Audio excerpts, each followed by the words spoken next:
Meilleurs vœux à tous les téléspectateurs de Mondico Télévision. C'est toujours un réel plaisir de vous savoir très nombreux devant vos postes téléviseurs pour suivre votre magazine Tribune. Et pour ce premier numéro de l'année 2024, nous avons le réel plaisir de recevoir sur ces plateaux M. Kapendo Itiakana Alphonse. Il est donc acteur politique au sein du parti Union pour la démocratie et le progrès social IDPS et candidat à la députation nationale dans la circonscription électorale de Moamba. C'est avec lui que nous allons devoir décrypter l'actualité. Bienvenue, Monsieur Alphonse Kapendo Itiakana.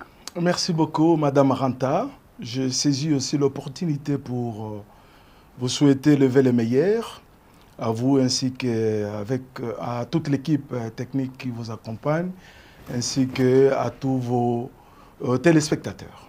Merci, c'est un plaisir. Et, un plaisir est partagé. Très bien. D'entrée de jeu, vous êtes candidat, nous l'avions dit, mais nous aimerions, nous et tous les téléspectateurs de Mondico qui nous suivent en ce moment, voudraient vous connaître un peu plus. On a juste donné votre identité, mais qui est réellement M. Kapendo Itiakana Alphonse? Merci, le nom, vous venez déjà de le dire. Je suis acteur politique, vous l'avez dit, au sein de l'UDPS Tshisekedi. Ça, c'est une précision de taille. Je suis ingénieur de formation en option électricité industrielle et marié, père des enfants, je suis un responsable. Très bien. Voilà, aujourd'hui nous sommes dans la phase, on peut dire, post-électorale, parce que les élections se sont déroulées le 20 décembre dernier. Et aujourd'hui, il y a la victoire écrasante de Félix Tshisekedi, votre candidat, parce que vous êtes de l'UDPS Tshisekedi, vous l'aviez bien précisé. Un mot par rapport à sa réélection. Ben, nous sommes comblés, madame, de joie de voir notre président de la République, que le peuple qui aime tant a surnommé Fachi Béton, de remplir pour une deuxième mandature. Je ne peux être que joyeux et content. Par rapport aux années précédentes, aujourd'hui, il va certainement briguer son deuxième mandat. Le pays va comment 5 ans après son premier quinquennat? Ben, je pense que 5 ans après son premier quinquennat, le pays va aller de mieux en mieux. Vous allez vous souvenir que, madame, lors du premier quinquennat, le président a trouvé un pays qui était dans les gouffres. Rien n'allait dans ce pays, déconnecté de la communauté internationale. Grâce à sa diplomatie, le pays est revenu dans les concerts des nations. Ça, c'est un atout majeur qu'on ne doit pas négliger. Le président, malgré les difficultés du premier quinquennat, il a pu réaliser beaucoup de choses. La gratuité de l'enseignement. Les gens parlent du social, mais ça c'est le premier social. La gratuité de l'enseignement, beaucoup de parents ont épargné. Qui est critiqué d'ailleurs. Mais c'était critiqué, mais aujourd'hui on donne raison au président. Par rapport à ce que gagnent les enseignants. Oh, mais les enseignants, le président les a trouvés avec quel salaire? Il a triplé leur salaire. Et il continuera à le faire. Ça, j'en suis convaincu. Ce sont des promesses de plus? Ben, c'est une réalité, en quelque sorte. Okay. Hein, je ne dirais pas en termes de promesses. Parce que, connaissant le président, il n'aimerait pas voir les corps professoraux vivoter. Il aimerait les voir dans les conditions les meilleures. Et je sais qu'il va le faire. Comme il avait promis pour les policiers, que pendant son mandat, il roulerait carrosse. Malheureusement, on n'a pas vécu ça. Mais il y a toujours un échantillon quand on dit des choses. Ce n'est pas tout policier que vous allez voir rouler carrosse. Ce n'est pas tout peuple congolais qui roule carrosse non plus. Sinon, il n'y aurait pas de route non plus. Voilà, hein. Madame. Hein, déjà, nous sommes embêtés par les embouteillages. Nous avons des files parfois interminables. Et je sais que nous allons résorber cela. Donc, c'est pour dire qu'il y a déjà une catégorie des policiers dans l'armée comme dans la police qui roulent carrosse. En parlant de bilan, vous pensez aujourd'hui que 73,34% de Félix Tshisekedi aujourd'hui est mérité par rapport à tout ce que vous venez de relever là. Bien que vous avez parlé du social. Du social, vous avez cité l'éducation, vous avez cité quoi encore? Augmentation des salaires. Des salaires, mais réhabilitation de routes, de certaines routes. Vous avez circulé vous circulez sur la ville de Kinshasa, vous voyez l'état de route, l'insalubrité qu'il y a. C'est vrai, madame. On ne saura pas tout résorber en un mandat. Raison pour laquelle le président a parlé de la consolidation de ce qu'il a accompli lors du premier quinquennat. Donc c'est pour dire qu'il va poursuivre les mêmes efforts pour donner satisfaction à son peuple qu'il a élu massivement. Moi, je ne parle pas de la victoire éclatante, mais plutôt écrasante. Vous en êtes fier? Ben, hyper fier. Hein? Je mets vraiment ces superlatifs. Parce que 73, dans ces pays très complexes, ce n'est pas donné à n'importe qui. Il faut être un Tshisekedi pour y arriver. En parlant d'être fier de résultats provisoires, jusque-là, parce que nous attendons le 12 janvier pour que la Cour constitutionnelle puisse aussi le certifier. Aujourd'hui, ces élections se sont déroulées avec beaucoup d'irrégularités. Il y a la CENCO, ECC, mission d'observation électorale, qui a même souligné quelques irrégularités. Aujourd'hui, l'UDPS est fière d'avoir organisé des élections qui devraient débuter à 7 heures dans un bureau de vote. Malheureusement, 5 heures, 6 heures, dans mon bureau, là où moi je suis allée, la machine à voter, le kit électoraux sont arrivés à 18 heures. Ben, madame, d'abord, ce n'est pas l'UDPS qui a organisé les élections, c'est la CENI. Les candidats de l'UDPS. Voilà, donc c'est la CENI qui a organisé les élections. Ben, les irrégularités, je ne sais pas, vous donnez quel pourcentage à ces irrégularités? Moi, je pense que 0,0 quelque chose d'irrégularité, c'est minimisable. Aucune élection au monde n'est parfaite. Alors, moi, j'en invite à nos acteurs politiques. Nous sommes quand même à notre 4e cycle électoral. Exactement. Nous sommes une jeune démocratie, madame. Il y a des pays qui en sont à 100e, mais il y a toujours des difficultés. On déplore toujours quelques irrégularités. Aux États-Unis, vous vous souvenez, le Capitole fut envahi. Et pourtant, c'est le plus grand pays démocratique au monde. Donc, moi, je pense que nous ne devons pas remuer les couteaux sur ces pourcentages marginaux des irrégularités. D'une manière globale, les élections se sont déroulées dans les normes démocratiques. Et moi, j'en suis fier. Et je salue franchement le travail des titans bâtis par le président Kadima et toute son équipe. Vous pensez saluer le travail de Denis Kadima alors qu'il est critiqué pour avoir organisé des élections, on parle même de simulacres d'élections, parce que si on doit comparer les élections de 2018 qui a donné la victoire à Félix Tshisekedi à celle de 2023, l'organisation, est-ce que c'est la même chose? Parce que quand vous êtes venu, l'UDPS, je parle de vous, vous êtes quand même la bouche autorisée, bon, pas la bouche autorisée, vous êtes de l'UDPS, parti au pouvoir, vous devez assumer certaines choses. Aujourd'hui, avec ces élections, on a comme l'impression que la CENI, Denis Kadima, n'était pas prête, la CENI n'était pas prête à organiser ces élections. Il fallait rallonger la date pour que les choses se passent correctement, que les déploiements se fassent à temps, pour ne pas donner raison aux opposants qui aujourd'hui, ce n'est pas un secret de polichinelle. Aujourd'hui, Martin Fayoulou est en train de boycotter ces résultats. Il y a Moïse Katumbi également. aujourd'hui, Théodore Ngoy est allé d'ailleurs déposer sa requête à la Cour constitutionnelle pour annulation.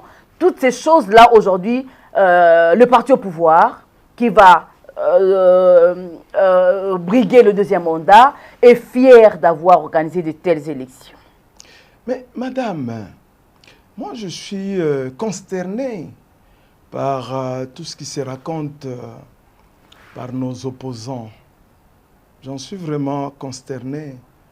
Hein, je crois que les Congolais doivent apprendre à s'élever. Vous savez, quand les gens demeurent égocentriques, les gens privilégient leurs intérêts personnels au détriment de la nation, c'est grave. Je pense qu'aujourd'hui, les acteurs politiques congolais doivent penser Congo. Mais les élections ont eu lieu. D'abord, ces élections ont été... les opposants ont émis des doutes énormes quant à l'organisation de ces élections. Ils ont même convié la CENI à un moment donné à reporter. Ils n'avaient pas tort. Vous pensez qu'ils avaient tort? Mais ils avaient tort, madame. Au regard de ce que nous avons vécu le 20 décembre, les élections prévues le 20 sont allées jusqu'au 21. Non, madame, qu'est-ce que les gens ont vécu? Les gens, vous savez, moi je suis ingénieur en technique. Vous pouvez avoir quelques défaillances les dernières minutes. Et moi j'ai aimé l'attitude de la CENI. Dans certains bureaux de vote où les machines n'ont pas pu bien fonctionner, la CENI a demandé à ce que les 11 heures de vote soient prévues. Quand bien même que ce n'était pas le même jour, le lendemain, les gens pouvaient venir voter. Moi, c'est ce que je sais. Là déjà, M. Kapend, oui. Là déjà, la CENI avait déjà empiété sur la loi électorale. Pas du tout.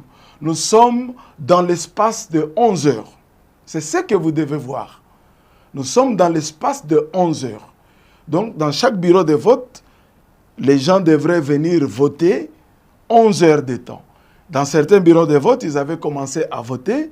Il y a eu des couacs dans les dispositifs de la CENI, raison pour laquelle la CENI avait autorisé pour que les gens reviennent voter une fois que les machines étaient rétablies. Moi, je pense qu'on ne doit pas en vouloir à la CENI pour cela. Et il y a eu combien de bureaux de vote, madame? Mais soyons quand même sérieux dans ces pays. Autant de bureaux de vote, s'il y a eu quelques bureaux qui ont connu ces difficultés, on ne va pas cracher sur le travail de la CENI. Moi, je crois que élevons-nous, prenons ce qui est meilleur.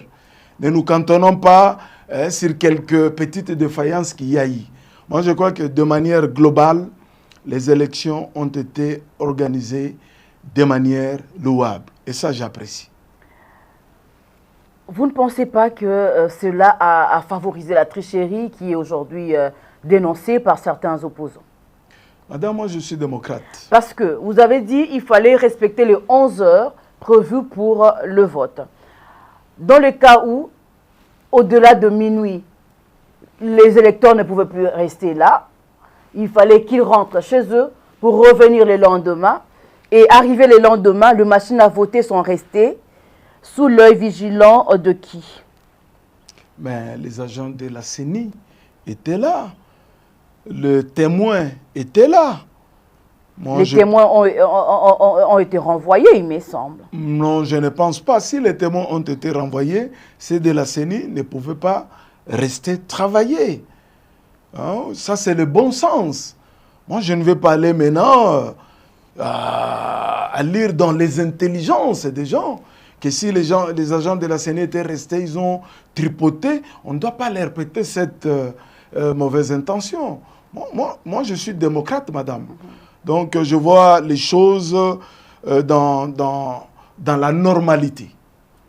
Et vous n'encouragez pas les opposants aujourd'hui à demander l'annulation pure et simple de ces élections. Mais annuler quoi?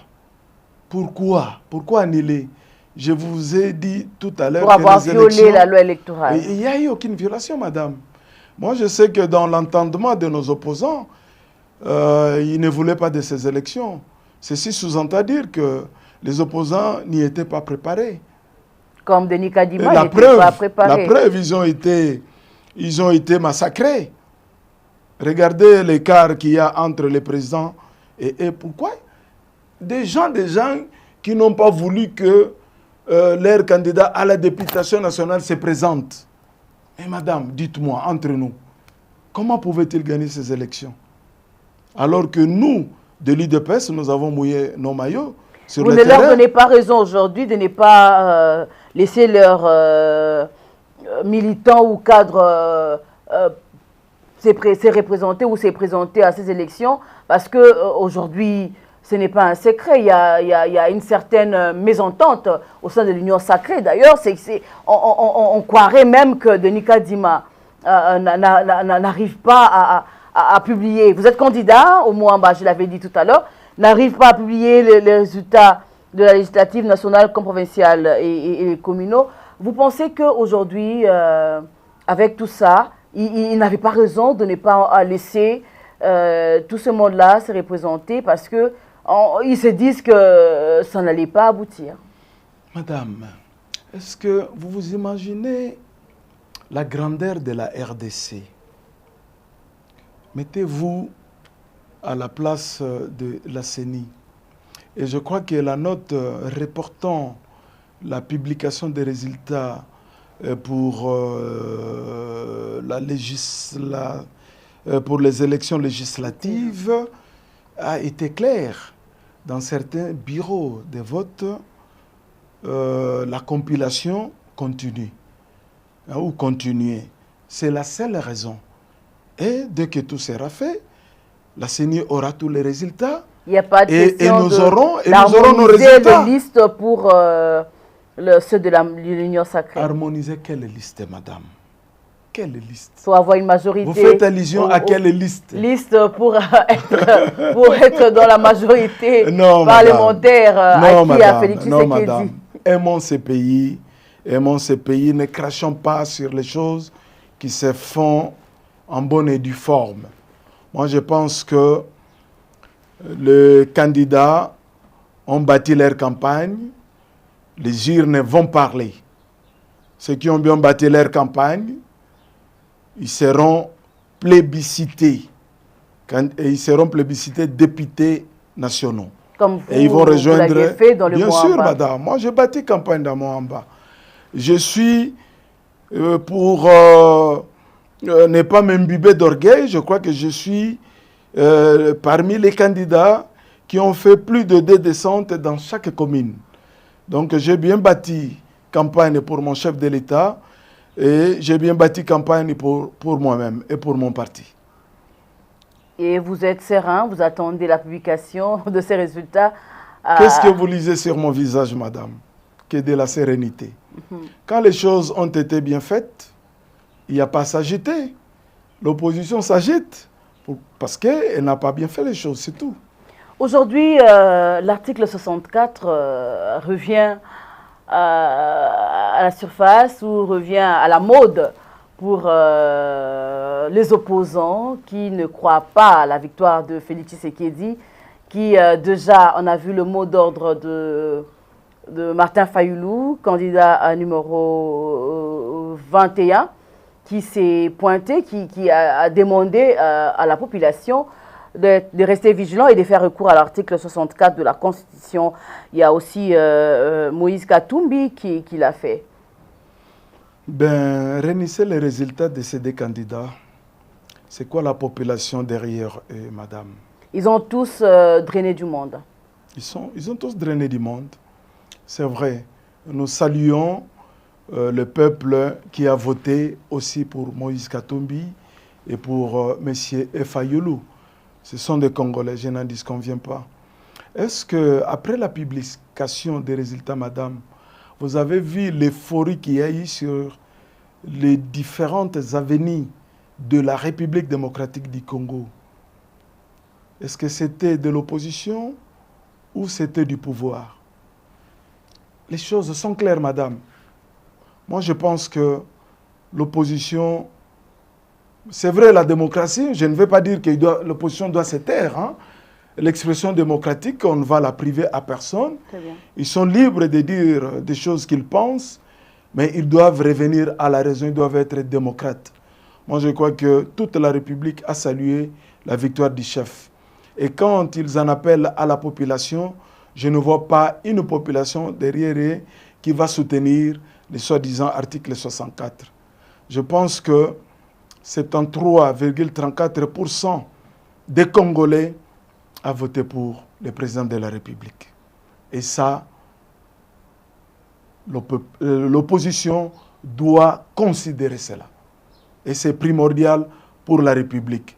Il est temps pour que cette opposition fasse une véritable opposition démocratique. Appeler les chefs de l'État, les féliciter, l'encourager, se joindre au chef de l'État pour que le Congo gagne dans sa majorité de 100%. Mais dans ces cas-là, vous pensez que cette opposition-là n'aura plus son sens ou son existence ne sera plus nécessaire, parce que s'il doit se joindre, il faut quand même qu'il y ait une opposition pour faire la pression sur le pouvoir, pour obtenir certaines choses. C'est quoi une opposition démocratique, madame? Mais ici, je pense que la notion de l'opposition est mal perçue, je ne sais pas, par les opposants eux-mêmes et par certains peuples. Moi, je pense qu'une opposition démocratique n'est pas en relation d'inimitié avec le pouvoir. Très bien. L'opposition démocratique est une opposition constructive. Elle observe les ratés, elle fait ses amendements pour que le pouvoir les prenne en considération et travailler main dans la main. Donc, ce n'est pas une opposition qui voudrait dire, écoutez, c'est la bagarre, c'est la division. L'opposition ne veut pas dire la division. Donc une opposition démocratique, je le disais pour me répéter, c'est une opposition qui est appelée à travailler avec les pouvoirs. S'il y a des observations, pour le bien du peuple, pour le bien du pays, pour le bien du pays. Ça, c'est très important. Vous savez combien notre pays est convoité, donc l'opposition ne doit pas donner la manche à nos ennemis pour créer de l'infiltration. On doit faire attention à cela. Et ça, c'est très capital pour les pays. Voilà, au regard de toutes ces choses, on peut espérer un dialogue entre les candidats. C'est au chef de l'État de décider. Le dialogue, attention madame, le mot dialogue en RDC peut vouloir dire beaucoup de choses à la fois. Je ne sais pas si vous pouvez expliciter, qu'est-ce que vous entendez par dialogue? Comme il y a des contestations, oui, certainement le chef de l'État va donner la main à l'opposition pour co-gérer. Mais quel a été le mot du chef de l'État lors de son allocution après avoir plébiscité? Il a dit, ceux qui l'ont voté et ceux qui ne l'ont pas voté, il va travailler pour eux tous. Je crois que c'est ça l'appel solennel, y compris les opposants. Voilà, en voulant travailler pour eux tous, il y a les Congolais, comme vous et moi, aujourd'hui sur ces plateaux. Vous êtes ingénieur de formation, vous l'aviez dit sur ces plateaux, candidat à la législative nationale dans la circonscription électorale de Mont-en-Bas. Je crois que vous avez aussi des projets qui iraient dans le sens d'apporter la pierre à l'édifice qui est le Congo. Exactement, madame. Oui, aucun homme... Au-delà de se retrouver parmi les 500 députés nationaux qui vont composer cette Assemblée nationale. J'ai la conviction d'être parmi les 500 parce que j'ai bien bâti ma campagne et j'ai des images où j'ai drainé vraiment de foule dans les différentes communes où je me rendais et quelques perspectives des résultats que j'ai reçus dans les différents bureaux de vote, en tout cas, sont très encourageantes. Bon, voilà. Donc, par rapport au projet, les projets, ce sont des idées, madame. Très bien. Hein, aucune personne, aucun intellectuel ne peut manquer des idées. Hein, des idées. Au-delà du fait de s'attendre aux 21 000 dollars américains à l'Assemblée nationale, vous avez quand même d'autres projets pour votre électorat et pour le peuple congolais. Honnêtement, moi, ce n'est pas pour l'argent que je vais représenter le peuple de mon district et d'une manière globale tout le peuple congolais parce que nous serons députés nationaux, n'est-ce pas? Donc, ce n'est pas pour l'argent. Moi, je pense que nous sommes venus soutenir d'abord la vision du chef de l'État. Le chef de l'État, c'est un démocrate convaincu et convaincant. Je crois que sa vision, c'est soutenir l'État de droit et de démocratie. C'est ça sa vision. Et c'est ce que nous sommes venus... Qui n'a pas du tout marché Nous aussi, sommes venus soutenir... Nous parlons du projet et de vos projets. Voilà, donc effectivement, je suis dans les projets. C'est dans cette optique-là que moi, je vais soutenir le président en y mettant aussi mes idées. J'ai quelques idées phares dans le secteur agropastoral. J'en ai déjà eu l'occasion d'en parler avec le chef de l'État à Bruxelles. Et j'ai eu l'occasion aussi d'en parler avec le ministre Désiré Biriante, malheureusement qui est parti. Le projet agropastoral que j'ai est très important pour résoudre beaucoup de problèmes. Le premier problème, résoudre le problème de la famine. La crise alimentaire. La famine. Et bien nourrir les Congolais. Et résoudre aussi le problème de l'exode rural. Nos villages sont abandonnés parce que les jeunes n'y trouvent pas leur compte. Moi, je vais, avec ces projets, retourner certaines intelligences dans nos provinces. Et avec ce projet, nous allons faire augmenter les PIB de la République. Pourquoi? Parce qu'à travers le secteur agropastoral, nous allons promouvoir les petites et moyennes entreprises. Nous allons mettre en synergie les différentes coopératives, n'est-ce pas, pour promouvoir le produit de terroir de nos différentes provinces. Et c'est ça qui fait l'exception.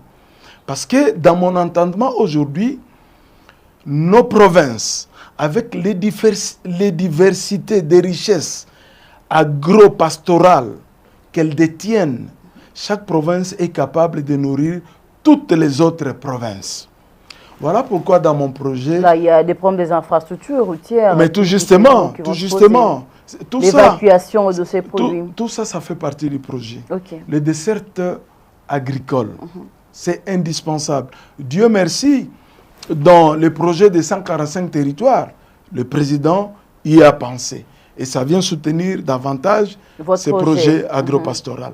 Donc, dans ces projets, effectivement, moi, je veux que le peuple congolais mange, comme je l'ai promis à mon peuple de Mont-Amba, 3 fois par jour, les matins, les midis, les soirs. C'est encore possible. C'est très faisable. En République démocratique du Congo. Très faisable. Ici à Kinshasa. Très faisable. Pas seulement à Kinshasa, dans toute la République.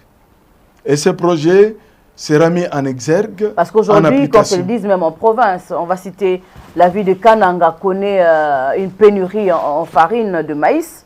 C'est ce qui est inadmissible. Et voilà pourquoi la raison d'être mon projet. C'est quoi? Je vais donner encore un petit résumé. Nous prenons par exemple la province de Kananga. Nous disons, nous allons produire à Kananga. L'État doit mettre à notre disposition des hectares. Kananga, nous disons, c'est quoi les produits phares? Les maïs. On doit produire les maïs en quantité industrielle. Mais pour y arriver, il faut mécaniser.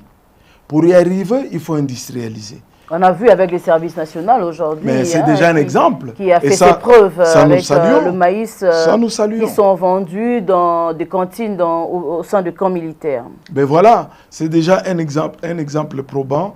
Et il y a moyen de répercuter cela à travers mon projet dans chaque province. Et à Kananga, ce n'est pas assez, on peut en faire davantage. Donc, c'est un peu ça l'idée. Et nous allons dans les Bandundu. Nous disons dans les Bandundu, la farine de manioc. Mais on en produit en grande quantité. Et s'il y a surabondance, ça nourrit toutes les provinces et la capitale. S'il y a surabondance, pourquoi ne pas faire la promotion de notre farine de manioc dans d'autres régions de l'Afrique et du monde entier? Très bien. Vous êtes à Kinshasa, candidat de Moamba. Vous vivez dans la ville, province de Kinshasa. Aujourd'hui, quand vous circulez dans la ville de Kinshasa, c'est vraiment... On ne peut pas passer sans voir les immondices entassés ça et là. Quelle lecture faites-vous aujourd'hui de ces insalubrités à grande échelle? J'ai même suivi un film où on parle de la ville la plus sale, on cite Kinshasa. Bon, je suis désolé quand même de dire que l'insalubrité est un problème réel. Et nous devons la combattre. Moi, je pense que parmi les projets que j'ai, il y a aussi ce projet de l'insalubrité. Donc, madame, je suis de ton avis, je déplore l'insalubrité. Je sais que les efforts dans la ville de Kinshasa sont faits pour combattre l'insalubrité, mais je pense que les efforts sont tellement minimes, ça ne se voit pas. Il faut prendre le problème de l'insalubrité d'une autre manière. Je pense que le gouvernement provincial s'y prend tout simplement mal. Hein? On ne doit pas déplacer les déchets d'un endroit pour un autre endroit. Là, on ne combat pas l'insalubrité. Moi, j'ai un projet qui doit être phare pour mieux combattre l'insalubrité. Je crois qu'aujourd'hui, il y a moyen de faire travailler l'intelligence congolaise. Nous avons toute une université de Kinshasa. Nous avons une grande institution supérieure technique, l'ISTA. On peut mettre ces deux institutions à profit hein, pour résorber l'insalubrité. Pour résorber l'insalubrité. Moi, dans mon entendement, j'ai un projet, un avant-projet, hein, pour être correct. Dans cet avant-projet, j'ai dit, je vais devoir travailler avec les étudiants et les professeurs de la faculté de polytechnique de l'université de Kinshasa et c'est de l'ISTA pour qu'on réfléchisse et mettre des usines de traitement des déchets. C'est ça qu'il nous faut en RDC. Nous devons mettre des usines de traitement des déchets. C'est la manière la plus efficace pour résoudre ces problèmes d'insalubrité. Pour résorber ces problèmes. Pour éradiquer ces problèmes. Je suis peiné quand je vois dans certaines rivières entassées de bouteilles d'eau, certaines rues flambées de tous ces déchets. Mais il y a aussi un problème sérieux de conscientisation de la masse congolaise. Je suis peiné de voir des gens jeter des déchets à travers les fenêtres de leur maison, à travers les fenêtres de leur voiture. J'ai été choqué. C'est là où intervient le cours de civisme que nous avions appris à l'école. Mais est-ce que ces cours existent encore? Ou sinon, dans des partis politiques aujourd'hui, est-ce qu'il y a moyen de prêcher, ou comment pas prêcher, enseigner le civisme pour qu'on sache qu'un bien commun reste un bien commun. Par exemple, une rivière ne peut pas être polluée ne peut pas recevoir de déchets parce que là déjà, c'est un problème. C'est vrai, c'est problème. Est-ce que les civismes aujourd'hui, même à l'école ou dans des partis politiques, existent? Ben, je suis navré je serais navré, devrais-je dire, si ce cours a été aboli dans nos institutions écolières, voire même universitaires. Le cours de civisme est très capital. Pour un citoyen. Voilà, je demanderai à notre ministre, à nos ministres de l'éducation et de l'université ou de l'enseignement de manière globale, si ce cours n'existe pas, qu'il pense à faire réintégrer ces cours dans nos systèmes éducatifs. C'est un cours primordial, très important. Parce que là, ça aussi, l'insalubrité, les problèmes d'insalubrité, ça revient aussi, ça entre dans les bilans du chef de l'État. Parce que quand on parle de la RDC, il n'y a pas que Kinshasa, mais on sent que la ville de Kinshasa, le siège des institutions, est tellement insalubre qu'on se demande si réellement il y a des autorités qui voient tout ça. Oui, je suis d'accord. C'est pour cela que tout au début de l'émission, je semblais vous dire que les efforts ont été faits, mais je le trouve minime. Nous devons redoubler, voire même tripler. Je crois que dans le cas de l'insalubrité, nous devons tripler les mesures pour que Kinshasa redevienne la belle ville, pour que nos provinces redeviennent propres. Je crois qu'avec le projet que j'ai, si les gouvernements arrivaient à les sponsoriser, à les financer, tout simplement, je crois que dans cette deuxième mandature du chef de l'État, Kinshasa redeviendra pimpante, madame. Voilà, en parlant de projet, il y a deux questions qui me viennent en tête. En parlant de ce projet sur les traitements des immondices, il y a je ne sais pas combien d'années, André Kimbuta, avec une société, je ne sais plus de quelle nationalité, est venu ici à Kinshasa pour ce genre de projet, transformer les immondices en énergie électrique. Ces projets, je ne sais pas moi, en tout cas, André Kimbuta aujourd'hui est sénateur. Je ne sais pas où est-ce qu'ils sont arrivés avec ce projet. Là, ça n'a jamais abouti. Mais aujourd'hui, c'est là où je vous pointe du doigt. Parce que vous êtes, avec beaucoup de chance, vous serez député national. Merci. Vous devriez faire le travail, légiférer, contrôler. Parce qu'on ne sent pas que les contrôles suivent. Il n'y a pas de redevabilité, il n'y a pas de contrôle. S'il y avait réellement de contrôle, la ville de Kinshasa ne serait pas ce qu'elle est aujourd'hui. Vous avez raison, madame. Parce qu'aujourd'hui, on parle d'émotions monnayées. On sent que les candidats, les députés sont là pour des intérêts égoïstes. Quand il a une motion, c'est juste pour soutirer de l'argent au ministre. Mais quand on donne quelque chose qui a vraiment de la valeur, qui doit aider toute la population, cette chose-là semble être étouffée. Aujourd'hui, les députés, le 500 élus de la République démocratique du Congo à la Chambre basse du Parlement, le 108 au Sénat et les assemblées provinciales ont vraiment du travail à faire en ce qui concerne le contrôle. Voilà pourquoi même pendant la campagne, il y a eu des Congolais qui se disaient qu'ils n'iraient pas au vote. Tout ça parce qu'ils n'étaient pas contents de la manière dont les élus qui vous ont précédé, je dis parce que vous aurez avec beaucoup de chance, vous serez à l'Assemblée nationale. Qui vous ont précédé n'ont pas fait le travail qu'ils devraient faire normalement. Ouais. En ce qui concerne les contrôles. Parce qu'ici, il fallait contrôler l'exécutif. Je crois que la ville de Kinshasa ne serait pas ce qu'elle est aujourd'hui. Bon, une petite correction. Hein. Dire qu'ils n'ont pas fait le travail, ça, ce n'est pas vrai. Il n'y a pas eu de contrôle. Voilà, donc il y a eu contrôle, mais pas assez. Le travail se fait toujours. Hein, il y a eu aussi beaucoup de progrès au niveau de l'Assemblée nationale. Nous ne devons pas tout voir en noir. C'est vrai qu'il y a encore eu des productions législatives, mais, ouais, voilà, mais concrètement... Peut-être pas très conséquentes. Mais voilà pourquoi nous sommes les candidats du changement de paradigme, madame. Je crois que le peuple avait compris notre message. En disant du changement de paradigme, nous sommes venus avec une autre méthodologie de travail. Nous devons rompre avec les habitudes anciennes.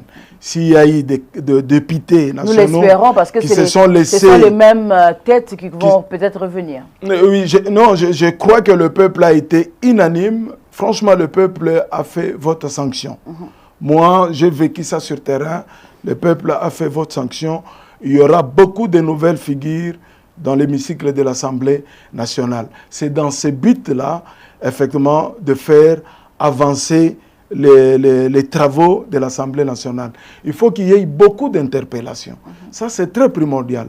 Et moi, je serai artisan de cela. Le ministre doit être suivi, doivent être interpellés. Chaque ministre doit être redevable à la population. Ça, c'est très important. Voilà, nous sommes arrivés pratiquement à la fin de notre émission Tribune. Mais avant de nous séparer, je vous donne l'occasion de parler de vos projets, de ce que vous voulez faire, de votre pierre à l'édifice pour la maison RDC. Voilà, chers compatriotes, dans la langue qui congolaises et congolais, ouais. Mettons aussi en exergue notre langue de la capitale, qui est le Lingala. Nalingi nalobana peuple congolais de manière générale que ngai nazalaki candidat député national. Nous allons passer tout simplement parce que compte tenu à campagne na salaki, compte tenu à confiance pour salaki ngai, na yebi ke bomeminga déjà na Assemblée nationale.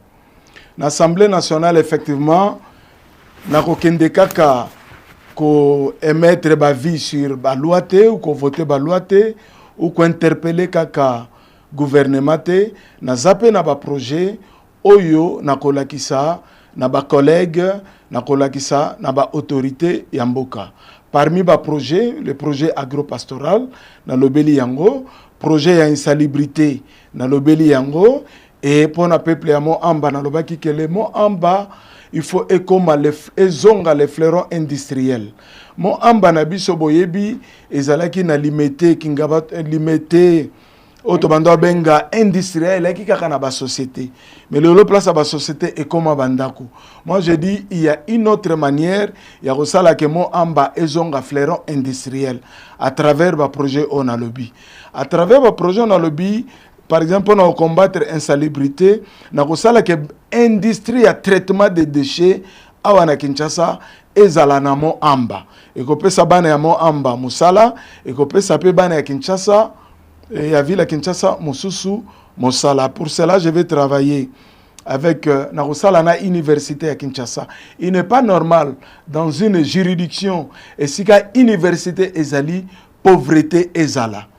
Université ezali et sika ya savoir, mais je comprends que université peut-être bazana ba moyen mingité pour batia savoir na bango na application. Moi je veux plaider cela en Assemblée nationale que ba pe sa service ya recherche, ba pe sa faculté à polytechnique de moyens pour travailler na ba projet onazana yango. Tozali na centre nucléaire ezali na kati ya mo amba, il faut te réhabiliter yango biloko wana nyonso yango ngana lobi to kotiango na exergue mo amba ezonga le fleuron industriel. Je vous remercie na ndenge bosalaki confiance na ngai, j'espère que vous votez ngai massivement, et puis na remercier Seni na ndenge a organisé l'élection inclusive apaisée, na remercier aussi le gouvernement congolais Nandenge Bachaki ba moyen, na félicité les chefs de l'État Nandenge Azalaki Eli grâce nabino au peuple congolais, et puis na remercier parti politique nangai UDPS Tshisekedi OPS ngai occasion ya kozala candidat député na regroupement nabiso ATIA Alliance des Tshisekedistes unifiés et alliés, qui est coordonné par le professeur Paul Chilumbu, que je salue en passant. Que Dieu bénisse la RDC, que Dieu bénisse les chefs de l'État, que Dieu bénisse le peuple congolais. Bon vent à cette chaîne fantastique qui vient de me recevoir cet après-midi, Mondiko TV. Mondiko, j'ai appris, Mandiko. Merci beaucoup. Mandiko TV, je viens d'apprendre, c'est en Swahili, c'est l'écriture. Donc, que vive l'écriture. Voilà, les paroles s'envolent, les écrits restent. Voilà, une pensée, un écrit. Nous sommes arrivés à la fin de notre magazine socio-politique Tribune, qui avait l'honneur de recevoir pour vous, au monsieur Kapinde Itiakana Alphonse, qui a parlé de l'actualité de l'heure. Il est donc acteur politique, candidat dans le Moamba, mais aussi cadre au sein de l'Union pour la démocratie et le progrès social. Je vous retrouve très prochainement avec un autre invité. Prenez bien soin de vous. Bonne année une fois de plus. Bonne année.